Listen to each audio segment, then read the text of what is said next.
తాగుడు అంటే అదేదో చెడ్డది, తాగకూడదు. ఎవడైనా తాగేవంటే రహస్యంగా పోయి తాగడం, ఎవరికి తెలియకుండా తాగడం, అలా అలా ఉండేది. అయ్యో!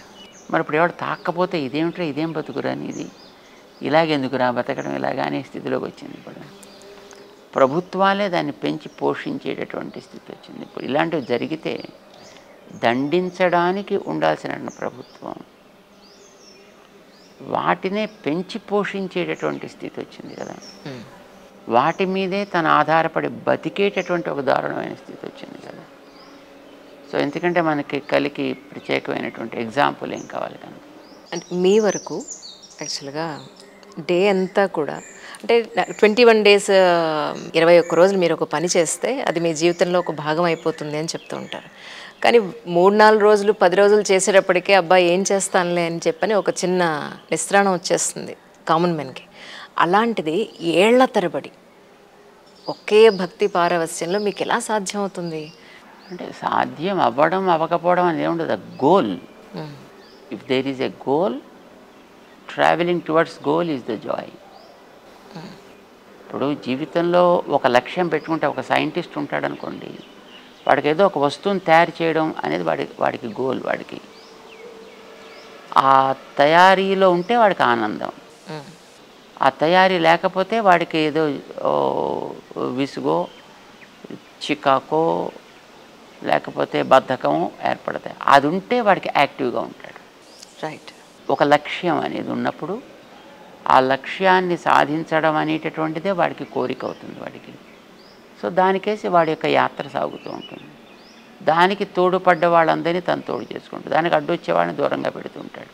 వాడికి అది గోల్ కనుక.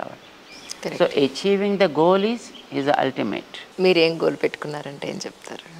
మా గురువు గారు ఏం చేశారో దాన్ని 10 మందికి అందించగలగడం, 10 మందికి తీసుకువెళ్ళగలగడం, వారు అందించినటువంటి ఆ సిద్ధాంతాన్ని సంప్రదాయాన్ని దాన్ని ఎంత ఎక్కువ మందికి తెలియచేయగలిగితే అంత ఆనందం. కానీ ఎంత ఎక్కువ మంది దాన్ని ఆదరించగలిగితే, గౌరవించగలిగితే, దాన్ని ఫాలో కాగలిగితే అంత సంతోషం. That is the main. నేను యూట్యూబ్లో ఒక చిన్న కథ విన్నాను స్వామి. మనిషికి సంపద ఎంత ఉండాలి అని అంటే మన చెప్పుల సైజు ఒక 1 ఇంచ్ పెరిగినా మనం వేసుకోము, 1/2 ఇంచ్ తగ్గినా మనం వేసుకోలేము, కరెక్ట్ సైజు ఉంటేనే మనం వేసుకోగలుగుతాం. ఇంత తెలిసిన మనిషి తరతరాలు కూర్చుని తినాలి, లేదంటే మా పిల్లలు మా మనవల కోసం అనే ఈ సంపాదన ఏదైతే ఉందో, ఆస్తులు వెనకేసుకునే విధానం ఏదైతే ఉందో, దాని నుంచి ఎందుకు బయటికి రాలేకపోతున్నారు? ఇంత తెలుసుండి ఈవేళ ఉన్న మనిషి రేపు ఉంటాడో లేడో అని తెలిసినా కూడా.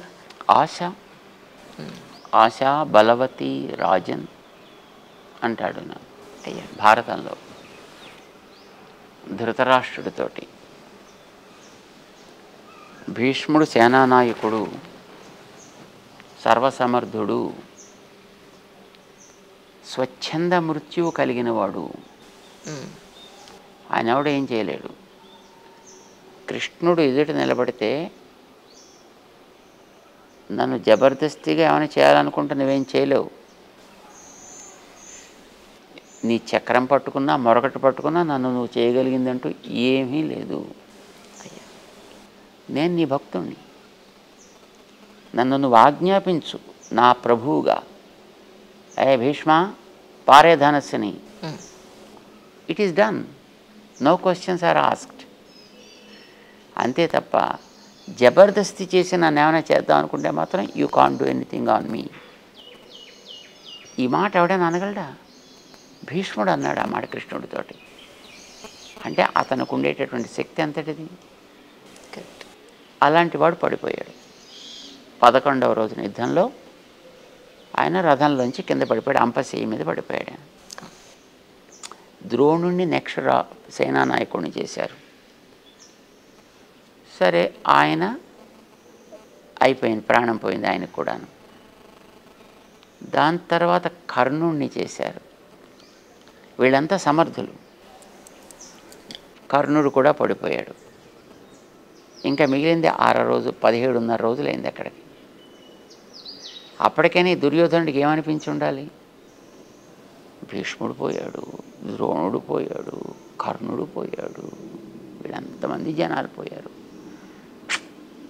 ఇంకా మనం దీన్ని సాధించలేము, లెట్ us సరెండర్, లేదా లెట్ us ఎస్కేప్, ఏదో ఉండాల్సింది. కానీ ఆశా బలవతి రాజన్ శల్యో జేష్యతి పాండవాన్ అంటాడు ఆయన. ఆ తర్వాత శల్యుణ్ణి మళ్ళీ అక్కడ సైనానాయకుడిగా అపాయింట్ చేశాడు దుర్యోధనుడు. ఇంతింత మహామహులు పోతే ఈ శల్యుడు అప్పుడు వాళ్ళు పాండవుల మీద మళ్ళీ ఎదురు కొట్టగలిగేది. మరి ఎందుకు పెట్టాడు అలాంటి వాడిని? ఆశ. ఇది బలవతి, నేను ఎప్పటికీ ఉండిపోవాలి, ఉండిపోతా, అందరూ పోతారు, ప్రతివాడు ఇలాగే అనుకుంటాడు. ఈ ప్రపంచం అంతా బుడగలాంటిది, అంతా క్షణికమైన జీవితం, మాయా ప్రపంచం. అందరికీ, నాకు కాదు, నాకు తప్ప అందరూ పోయేటోళ్ళే, రైట్? నేను తప్ప. ప్రతివాడు అలాగే అనుకుంటాడు, నేను మాత్రమే ఇక్కడ ఉండిపోతా, మిగతా వాళ్ళంతా పోతుంటారు. ఇంతకంటే ఏమిటి ఆశ్చర్యం ఉందయ్యా అన్నాడండి ధర్మరాజు గారు. యక్షుడు అడిగిన ప్రశ్నలకి సమాధానం చెబుతూ, యక్షుడని ఒక అతను కొన్ని ప్రశ్నలు వేస్తాడు ధర్మరాజు గారిని వాళ్ళు అరణ్యవాసం చేసే రోజుల్లో. ఇంతకంటే ఆశ్చర్యం ఏది అని అడిగాడు ఆయన. ప్రశ్నకి మళ్ళీ ఎదురు ప్రశ్న వేయడానికి వీల్లేదు, సమాధానం చెప్పడం చేతనైతే, లేకపోతే నో అని పక్క వెళ్ళిపోవాలంతే. అయ్యో, ఆయన అడిగితే దానికి సమాధానం చెప్పాయండి ధర్మరాజు గారు. అందరినీ మోసుకుపోయేటప్పుడు రామ్నామ్ సత్యహై, రామ్నామ్ సత్యహై అంటూ తీసుకుపోతారు.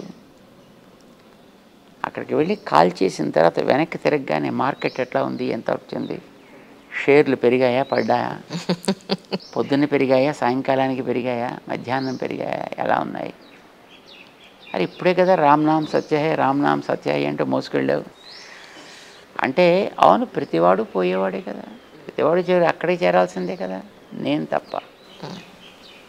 ప్రతివాడు అలాగే అనుకుంటాడు. ఇది వ్యక్తికి తన దేహం మీద ఉండేటటువంటి ఆశ, జీవిత ఆశ.